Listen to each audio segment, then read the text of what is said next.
aking channel, and today is garden visitation. So I have like siguro 3 months na akong hindi nakaka-visit sa garden ko, and even my husband kasi we're so busy with work and taking good care of our little daughter. So ngayon, I'm so frustrated kasi guys, grabe, dinamon na siya. Ang dami ng damos, namatay na yung mga dati kong mga tanim. So konti na lang yung natira talaga actually. So anyway, since nandito na rin lang naman ako, might as well show to you ano na yung mga andito. Oh my gosh, sige lang. Let's see. Okay, here in this part guys, ayan, nakatayo pa rin ang aking ternate. I think this is in, kasi the other one is in blue. So eto siyang natirang to. White to guys, ayan o, nasa bucket lang siya. Still getting okay. So eto naman, itong plant na to, ito yung avocado namin na nasa ground. So far, okay naman siya. Ayan siya, ang dami niyang dahon, no, from the ground itself. Ayan, so nakikita niyo yan. And then here, it's a miracle fruit. Naglagay ako ng mga eggshell kasi calcium yan, di ba? Still one of the nutrients na pwedeng pagkukunan ng mga halaman. And then, ay grabe, ang dami kong mga gabi in different sizes. Ayan. So ito ay nakalimutan ko pangalan nito. Basta ano rin to, later on magkakaroon din to ng bunga, pero super baby pa siya. Tapos guys, this is my guava, standing tall pa rin. Oh, di ba? Magto 2 years na siya. So it's giving me fruits just like now. Ayan oh. 4, di ba? So meron doon mas malalaki na una. Ang tagal niyang mamunga. Actually, matagal din lumaki ang kanyang prutas kasi nga we're into organic planting guys, kaya ganun, super baga. And then here on this side, wala na talagang natira, puro na lang. Tinanim ako itong isang area na to na puro bulaklak. So these are senias and a combination of, I think, cosmos yata. Ito cosmos yun siya, ito puro senya siya. So hopefully mamuhay sila. Pag lumaki to, magta-transfer ako. Ayan. So, meron okra na nasa bucket. Eto, meron pa rin tayong avocado dito. And, there. Yan na lang talaga. Wala na. Tapos, meron ako dito kamunggay. Ayan. Kasing laki na rin ng mga ipil-ipil. And now, here's one here. Ayan, guys. Tinanim ko from seeds. Ito, this is cotton tree. Ayan. So may mga cotton. Kunin natin ang mga cotton. Ayan o guys. So ito pala yung cotton tree. So in the cotton tree, nandyan yung kanyang buto. Nandyan ang buto niya sa flower. So namigay na siya. Nagkaroon na siya ng mga cotton. So might as well remove na natin. And nang mapakinabangan natin. Okay. Ganda. So this is a cotton tree guys. Iba pa yung isang type ng cotton na marami siyang aphids na parang pahaba. So this one, ganito lang siya. That one. Diba? Meron pa pala dito sa likod niya. Oh. Ayan. Ayan. Kailangan ko ba ito siyang i-proning para hindi siya tumaas masyado sa tingin nyo? Kasi ang taas na niya eh. Diba? So paano ko siya kukunan ng bulaklak kung magbubulaklak siya? Mahuhulog na lang siguro. So moving on guys, punta tayo dito sa aking isang area na naman na to. I forgot what this is. Parang lansones ata ito. Sige, review ko na lang yung mga past videos natin. The sili guys, yike!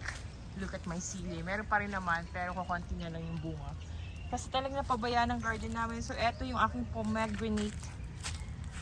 Pomegranate na hindi lumaki. Ayan, nahalo na sa ano. Here. This one. Naghalo na sila. Here, wow, look at this. This is a lemon. Ayan guys, kita nyo, daming bulaklak ng lemon ko. Sa tingin nyo ba, kakaroon to ng bunga, tuloy-tuloy na to. Sana naman. Ayan, so there guys, wala na talaga guys, puro damo. Kita nyo naman, di ba? Napabayaan siya, puro bulaklak actually.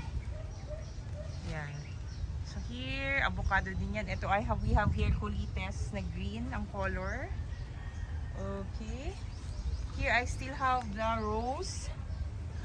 Grabe.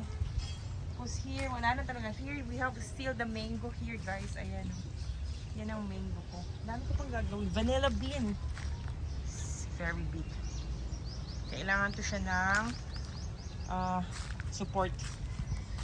Ito, oh, dami niyang healthy niya guys. Oh, tignan mo, oh. Kakaroon siya ng mga sanga. Ayan. So, wala na akong avocado. Even yung mga nasa sili ko na pasok guys, wala na talaga. Ayan. Kita niyo naman, damo na dun, no? Dun na area. So, yan. Yan na. So, well, tayo magagawa kasi we're working. So, I still have here my ano ganito, nakalimutan ko. Kay Nito yata ito. And then I have my guyabano pa rin doon. And still have oregano there. And that one is a cocoa plant. Ganda na cocoa, no? Very shiny ang kanyang dahon. Alright, so not much to show you guys. Sorry, pasensya na hindi na naging gardenia planted ang inyong post. Okay, even all my cosmos are gone. So, pero look at this, ano. Ay, may cosmos pa pala ako dito. So I have to grab some of the seeds of cosmos. So I still have there my, what's this? My calamansi. Yan na. Ay, so tingnan nyo naman ito guys. Look at this. Puro wildflowers. So you have yellow here and then you have white in there. And here, look at my lantana. Very vast, very happy sa kanilang area kasi they occupy everything. Dami na, pero ang gaganda naman kasi nilang tingnan kasi there are all flowers. And then you have still here there my sile, and everything here is all gabi. Here wala na rin dito guys.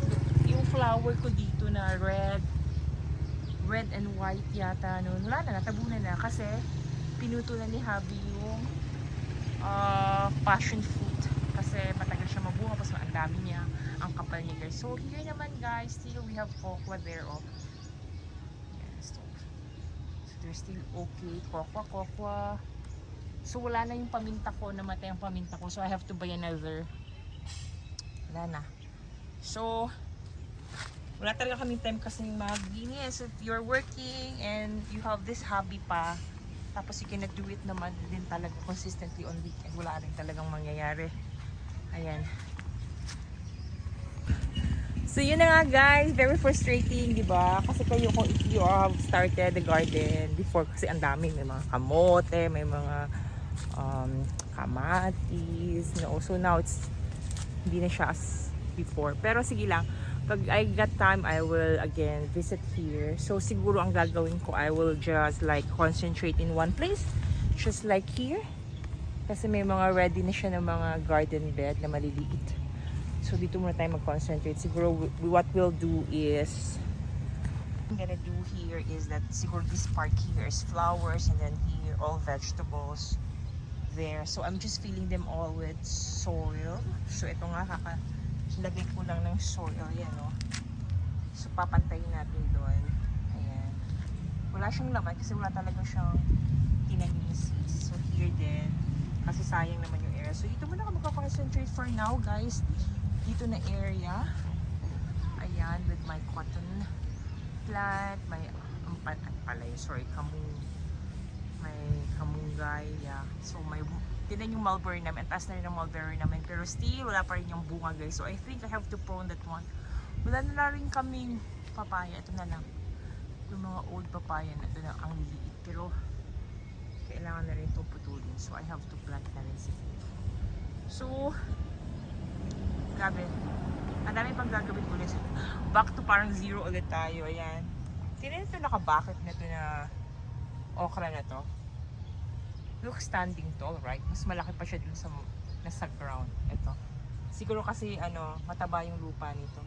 Pero I still have sili here na maliliit. These are bird's chili. In fact, meron siyang bunga.